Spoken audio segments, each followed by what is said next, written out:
por ti.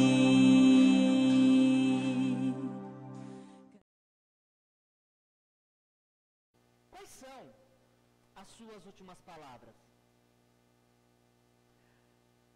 Alguns acreditam que as últimas palavras de um homem, as últimas frases de um homem podem revelar muito daquilo que foi a sua vida toda. Nós sabemos que não precisamos esperar até que alguém chegue ao final de sua vida para conhecer o que há em seu coração, porque o nosso Senhor Jesus nos ensinou em Lucas capítulo 6, versículo 45, de que a boca fala do que está cheio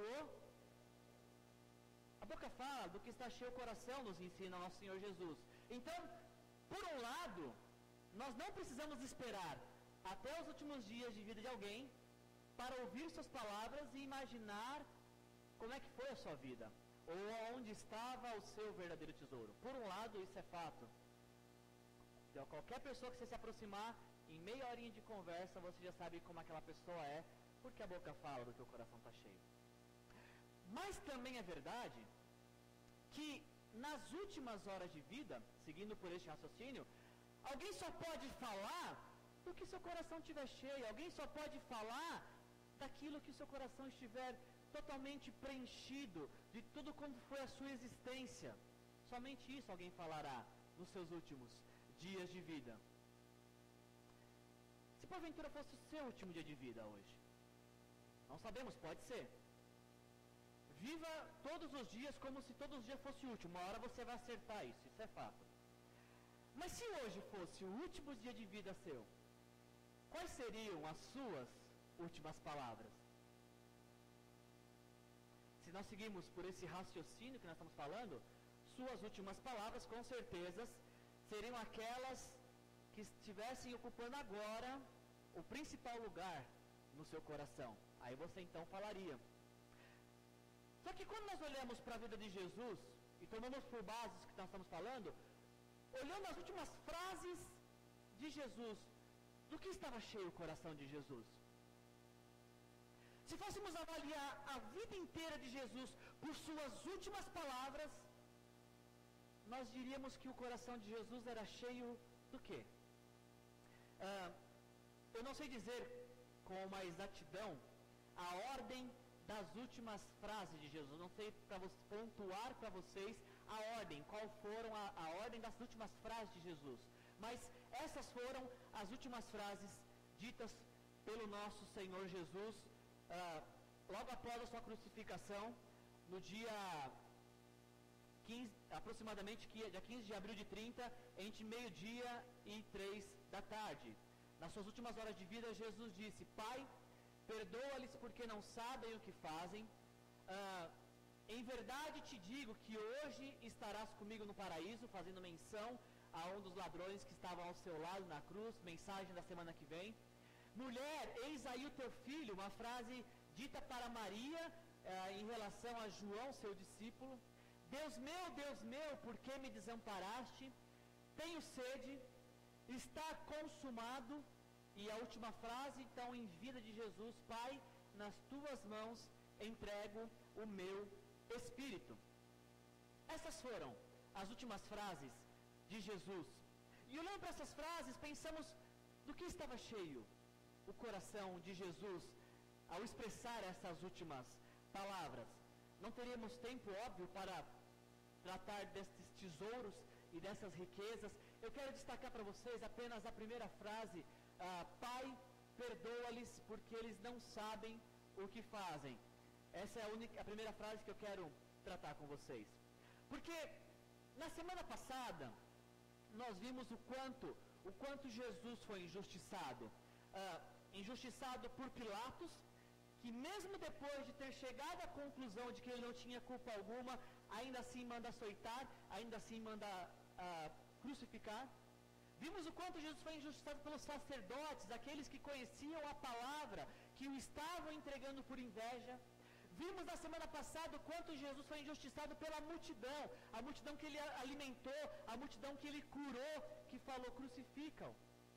Vimos na semana passada o tamanho da injustiça, que o único criminoso verdadeiro na história, que era Barrabás, saiu livre, enquanto o justo Jesus foi condenado e crucificado. E agora, na hora de sua crucificação, após ser crucificado, estando na cruz, ele olha para aquela multidão e a primeira frase que Jesus diz é: Pai, perdoa-lhes porque eles não sabem o que fazem. É isso mesmo que está na sua Bíblia?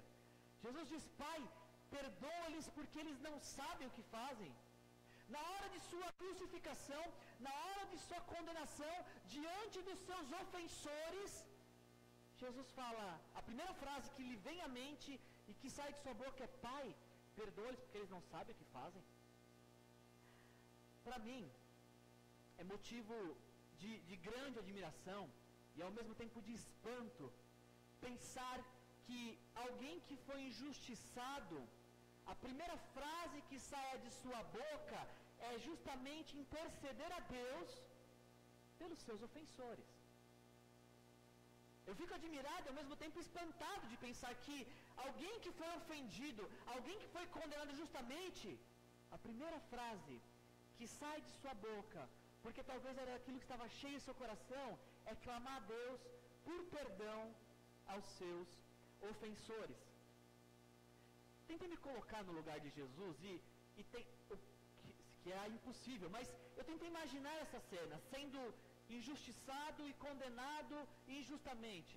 E eu peço que você tente fazer isso. É impossível nos colocarmos no lugar de Jesus. Não sabemos ao certo o que representou a crucificação, mas tenta se imaginar nessa cena, sendo injustiçado, sendo condenado por algo que você não fez. Qual seria a sua primeira fala após ser condenado e injustiçado por algo que não fez? Jesus disse: Pai, perdoa porque eles não sabem o que fazem. Mas talvez eu e você, nós talvez diríamos assim: Pai, por que o Senhor está permitindo que aconteça isso comigo? Jesus disse: perdoa, mas nós talvez diríamos assim: Pai, livra-me dessa injustiça, faça alguma coisa, socorra-me. Jesus disse: perdoa-lhes, mas nós talvez diríamos assim: Pai, acaba com esses que estão acabando comigo. Jesus disse: perdoa-lhes, mas se fôssemos ser honestos, talvez nós diríamos: Pai, não é justo o que eu estou passando depois de tanto tempo te servindo.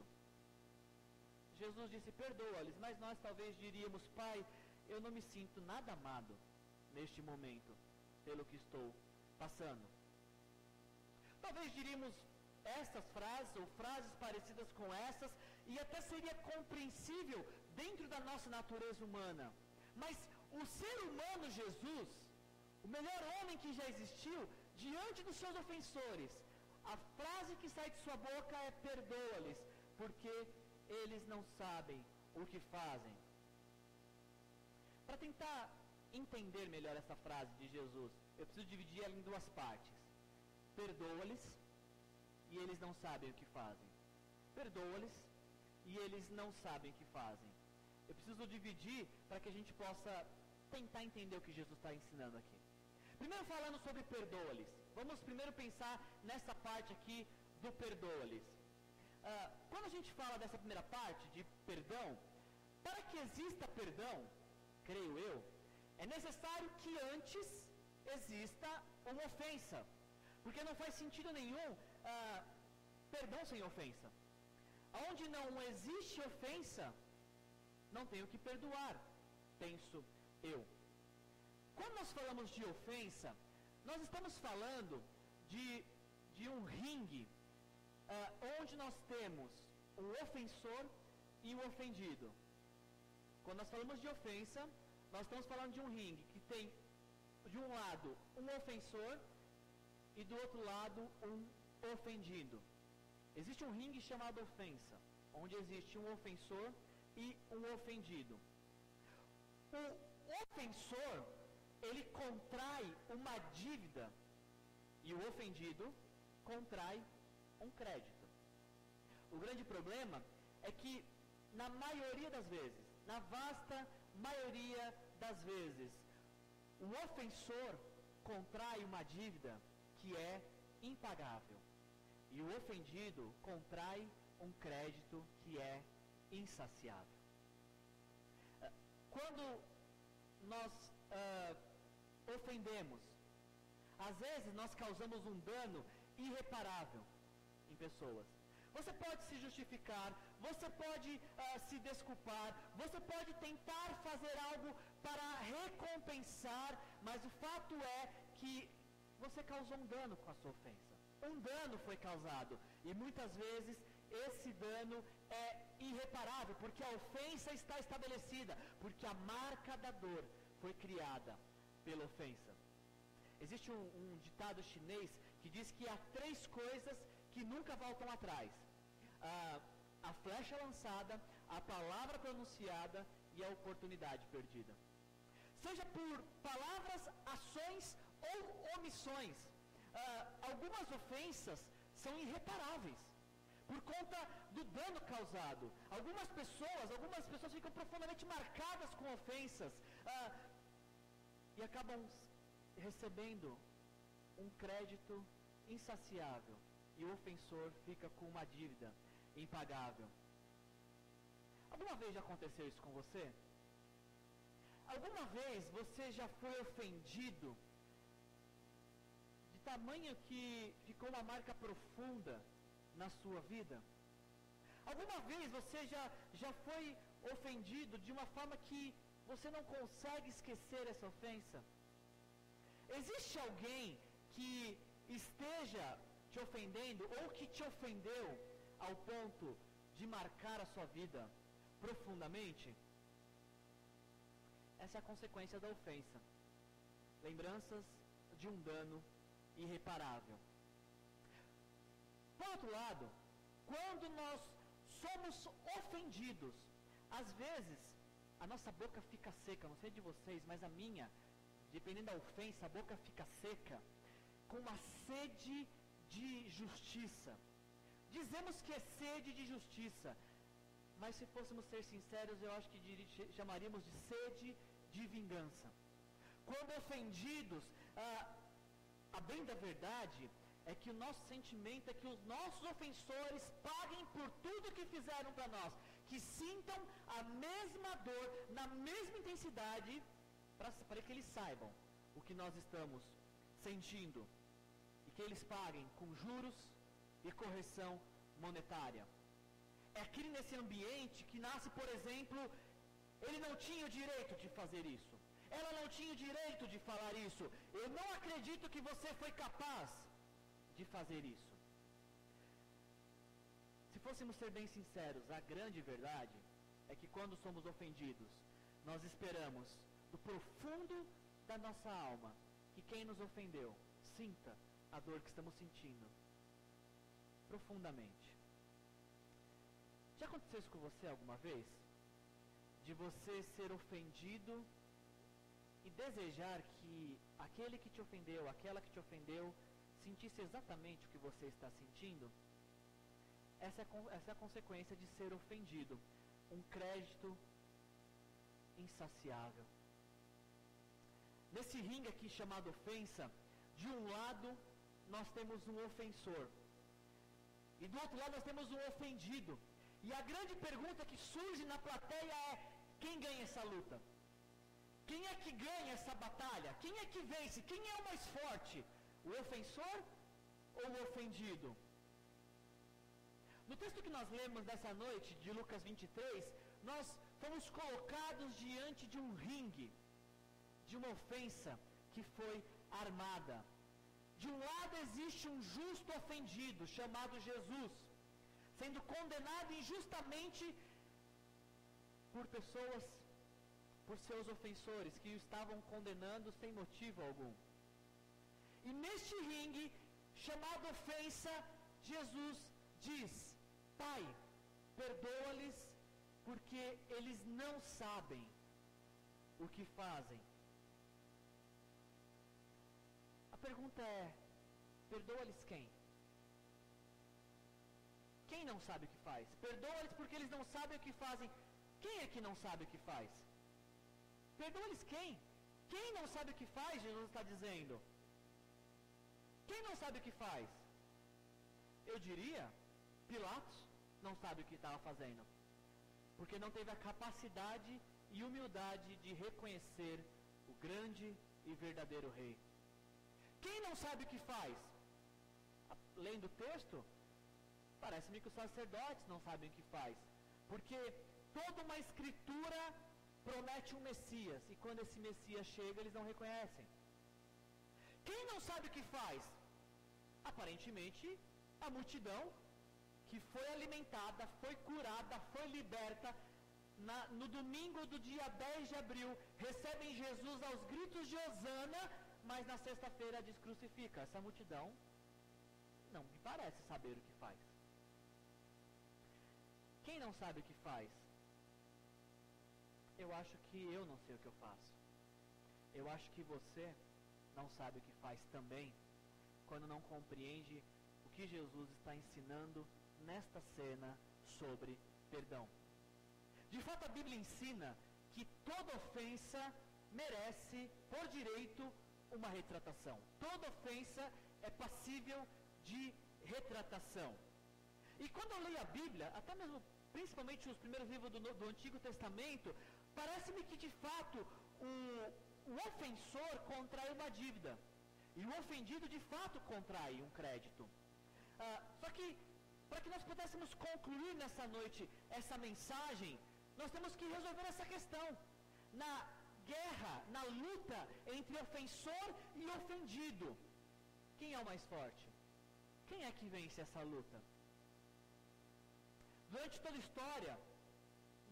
a história, e até hoje, o ofensor sempre levou vantagem, sempre foi visto como mais forte, porque o ofensor é que causa o dano, e o ofendido é que fica com o dano irreparável. Então, aparentemente, o ofensor parece ser o mais forte e o vencedor. Isso até a vida de Jesus. Repita comigo, isso até a vida de Jesus. Porque Jesus vai nos ensinar algo novo neste ringue, chamado perdão.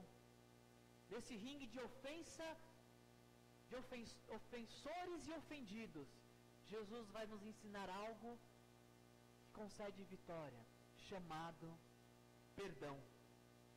Pensa comigo, nós temos falado, e essa é a nossa declaração de fé, Jesus morreu por nossos pecados.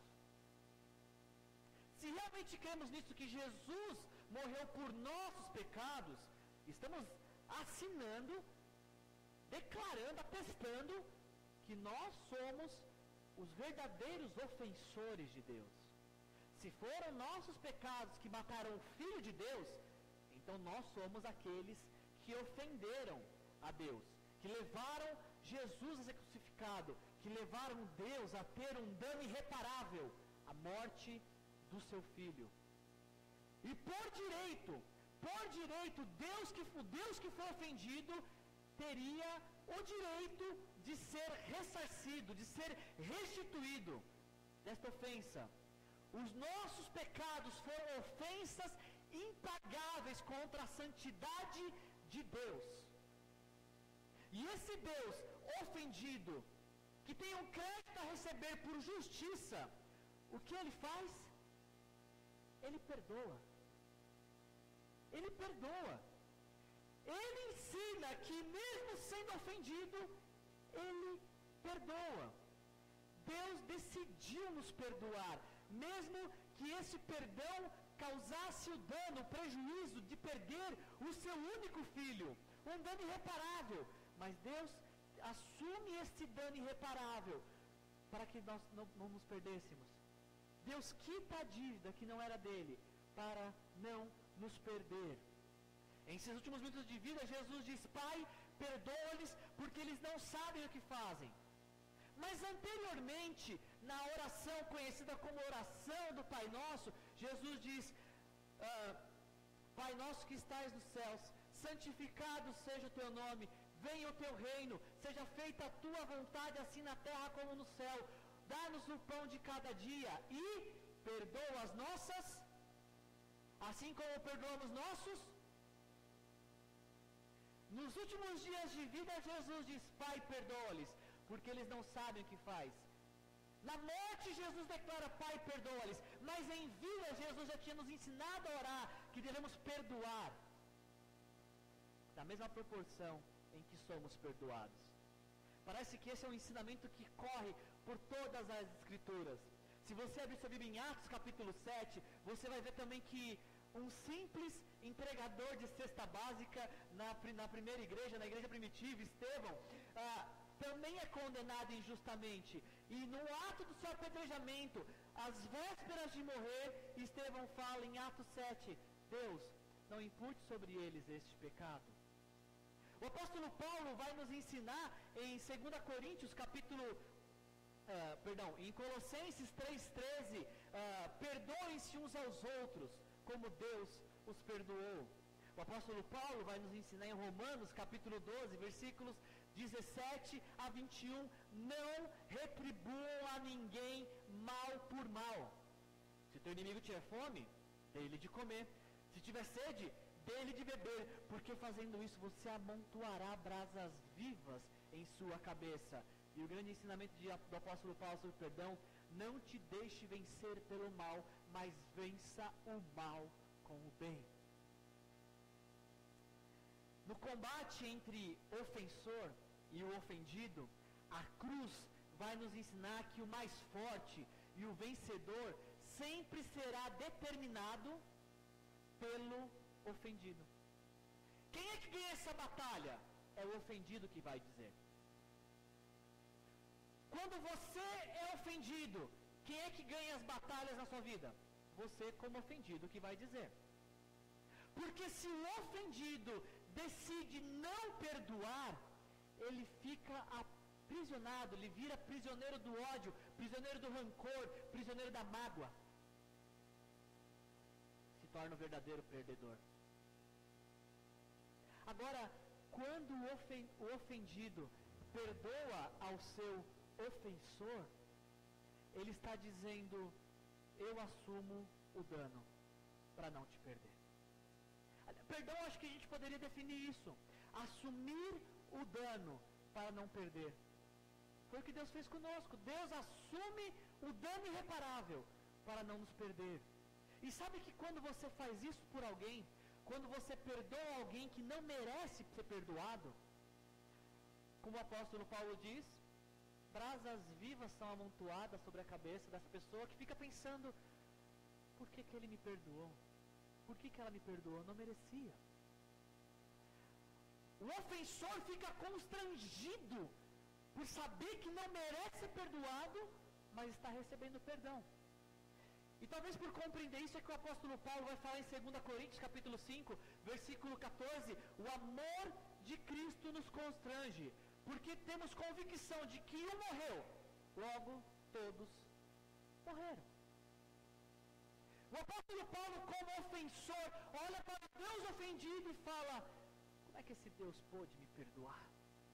Estou constrangido com tamanho amor. Eu não merecia. E é aqui que algumas pessoas tentam ser religiosas. Não, eu preciso fazer alguma coisa, porque eu preciso pagar. Você não paga por este amor. Se você é um ofensor, você não merece perdão, porque a ofensa causa mágoas profundas, causa dor. Mas se você é um ofensor e recebe perdão, você tem que viver com a pessoa mais grata do mundo, porque recebe algo que você não merecia. Quando ouvimos Jesus do alto da cruz dizer: Pai, perdoa-lhes, porque eles não sabem o que fazem, como ofensores devemos ficar constrangidos de saber que o vencedor decretou a vitória sobre a vida dele e sobre a nossa vida, liberando perdão de nossas ofensas. E diante disso, essa mensagem ela nos coloca nesta noite em cima de um ringue, onde estamos dos lados dos ofendidos e do outro lado estão todos os nossos ofensores. Essa mensagem nos coloca neste ringue. Estamos do lado dos que foram ofendidos e do outro lado estão todos os nossos ofensores. E nesta noite nós vamos precisar decidir quem é que vai vencer essa luta. Se nós vamos nessa noite pela fé liberar perdão a todos os que nos ofenderam e vamos vencer, ou se vamos reter a mágoa, o ódio, o rancor e ficar derrotado nesse ringue. Mas essa mensagem também nos coloca do lado dos ofensores. Essa mensagem também nos coloca do lado daqueles que ofendem a Deus diariamente com os seus pecados. E que nessa noite dizem: Deus, eu preciso do teu perdão. Eu reconheço que te ofendi com o meu pecado e preciso do seu perdão. Eu preciso dar fim nesse pecado e vai ser nesta noite. Reconheço que sou ofensor. Me perdoa, Deus. Me perdoa, Senhor. Nós precisamos decidir nessa noite se perderemos a batalha pela culpa ou se perderemos a batalha pelo rancor. Ou se venceremos aceitando o perdão de Deus e liberando perdão a todos aqueles que nos ofenderam. Eu quero nessa noite concluir essa mensagem com um apelo. Muito simples. Você no papel de ofendido, você nessa noite está aqui como alguém que foi ofendido profundamente, como alguém que sofreu danos irreparáveis na sua vida? Existe no seu coração ódio, rancor, mágoa que estão te aprisionando por conta de uma ofensa que você recebeu? Se porventura tem alguém aqui desse tipo, que foi ofendido desta forma, e que estava até hoje perdendo esta batalha, porque estava guardando rancor e quer nessa noite sair daqui vencedor, eu vou te chamar aqui à frente, para você num passo de fé dizer: eu perdoo todos os meus ofensores e encerro esta ofensa na cruz de Jesus. Este é um apelo. E quero fazer um outro apelo. Se porventura você tem lutado com pecados, se porventura você não tem conseguido vencer essa ofensa diária contra a santidade de Deus, eu também vou te chamar aqui à frente e vou dizer que num passo de fé você vem aqui à frente e diga: Deus, coloco diante da cruz essa ofensa para receber o seu perdão. Seja por um jeito ou pelo outro, seja como ofendido ou como ofensor, eu te convido nesta noite a dar fim nisso, a vencer em nome de Jesus, a receber o perdão de Deus e a liberar perdão para todos os seus ofensores. Feche seus olhos.